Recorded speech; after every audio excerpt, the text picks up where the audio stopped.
The fall of Ai and the proclamation of the law, Joshua 8. The present chapter readily divides into two sections. In verses 1 to 29 we have the account of the destruction of Ai. In verses 30 to 35 we read of the proclamation of the law, with the blessings for the obedient and the curses that would fall upon the disobedient. When God's people fail to act in accordance with His will the first time they have to face some barrier to progress, they find it far harder to overcome upon making a second effort. Had it not been for hidden sin in the camp, Israel would have overcome Ai very easily, even as they overcame Jericho when they acted in accordance with the word of the Lord. But when, after dealing with Achan and his covetous household, they prepared to make a second onslaught on the little city by whose inhabitants they had been defeated before, they found it a difficult task indeed which they had to undertake. We read in verses 1 to 8. And the Lord said unto Joshua, Fear not, neither be thou dismayed, take all the people of war with thee, and arise, go up to Ai. See, I have given into thy hand the king of Ai, and his people, and his city, and his land, and thou shalt do to Ai and her king as thou didst unto Jericho and her king, only the spoil thereof, and the cattle thereof, shall ye take for a prey unto yourselves, lay thee an ambush for the city behind it. So Joshua arose, and all the people of war, to go up against Ai, and Joshua chose out 30,000 mighty men of valor, and sent them away by night. And he commanded them, saying, Behold, you shall lie in wait against the city, even behind the city, go not very far from the city, but be ye all ready, and I, and all the people that are with me, will approach unto the city, and it shall come to pass, when they come out against us, as at the first, that we will flee before them, for they will come out after us, till we have drawn them from the city, for they will say, They flee before us, as at the first, therefore we will flee before them. Then ye shall rise up from the ambush, and seize upon the city, for the Lord your God will deliver it into your hand. And it shall be, when ye have taken the city, that ye shall set the city on fire, according to the commandment of the Lord shall ye do. See, I have commanded you. Thus did God outline the plan they were to carry out, a plan intended to impress upon them the folly of underrating the power of the enemy as they had done before, and also the lesson of their own helplessness and insufficiency apart from the divine enabling. Acting on the instruction given, we are told that Joshua rose up early in the morning, and numbered the people, and went up, he and the elders of Israel, before the people to Ai. And all the people, even the people of war that were with him, went up, and drew nigh, and came before the city, and pitched on the north side of Ai. Now there was a valley between them and Ai. And he took about 5,000 men, and set them to lie in ambush between Bethel and Ai, on the west side of the city. And when they had set the people, even all the host that was on the north of the city, and their herds in wait on the west of the city, Joshua went that night into the midst of the valley. Thus all was in readiness for the test of the morrow, when the men of Ai were to learn that, after all, they were no match for Israel so long as they acted in accordance with the word of God. Ai was a little city, and it is the little things that become great obstacles in the onward march of the host of the Lord, unless they are dealt with in the light of His word. In this instance, Israel was to learn how strong a little city may be and what wisdom and dependence on God is needed in order to overcome it. As anticipated and foreseen by Joshua, acting under divine direction, the men of Ai came rushing forth early in the morning expecting an easy victory, and at first it seemed as though they were right. We read, And it came to pass, when the king of Ai saw it, that they hasted and rose up early, and the men of the city went out against Israel to battle, he and all his people, at a time appointed, before the plain, but he wist not that there were herds in ambush against him behind the city. And Joshua and all Israel made as if they were beaten before them, and fled by the way of the wilderness. And all the people that were in Ai were called together to pursue after them, and they pursued after Joshua, and were drawn away from the city.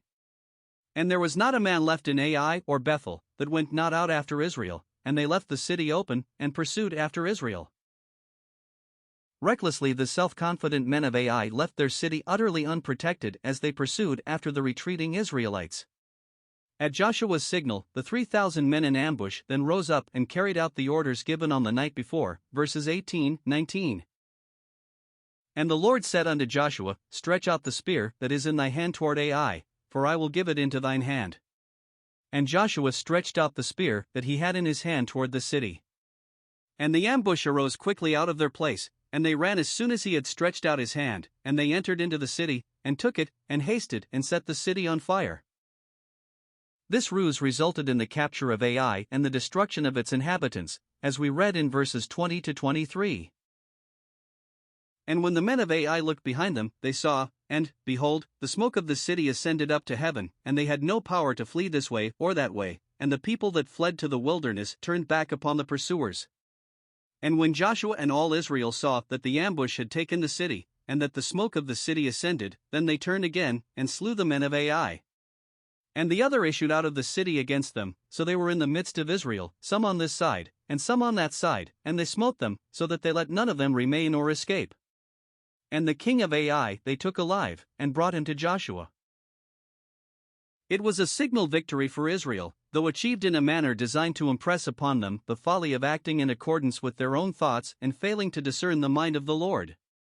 They were strong only as they acted in obedience to his commands. Details of the close of the battle are given in verses 24 to 29. And it came to pass, when Israel had made an end of slaying all the inhabitants of Ai in the field, in the wilderness wherein they chased them, and when they were all fallen on the edge of the sword, until they were consumed, that all the Israelites returned unto Ai, and smote it with the edge of the sword. And so it was, that all that fell that day, both of men and women, were 12,000, even all the men of Ai. For Joshua drew not his hand back, wherewith he stretched out the spear, until he had utterly destroyed all the inhabitants of Ai. Only the cattle and the spoil of that city Israel took for a prey unto themselves, according unto the word of the Lord which he commanded Joshua. And Joshua burnt Ai, and made it an heap forever, even a desolation unto this day. And the king of Ai he hanged on a tree until eventide, and as soon as the sun was down, Joshua commanded that they should take his carcass down from the tree, and cast it at the entering of the gate of the city, and raise thereon a great heap of stones, that remaineth unto this day.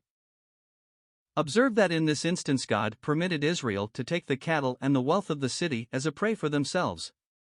He did not put a ban on the spoil of Ai as on that of Jericho. There are certain things of an earthly character which God's children are permitted to use for sustenance and enjoyment, even though they are called upon to judge the world as an ordered system opposed to the cross of Christ. We turn now to the second section. Moses had commanded the children of Israel that when they entered into the land they were to proceed to the mounts Gerizim and Ebal, and there set up an altar and a pillar and proclaim the law, with its statutes and judgments, as given first at Sinai and amplified in the plains of Moab.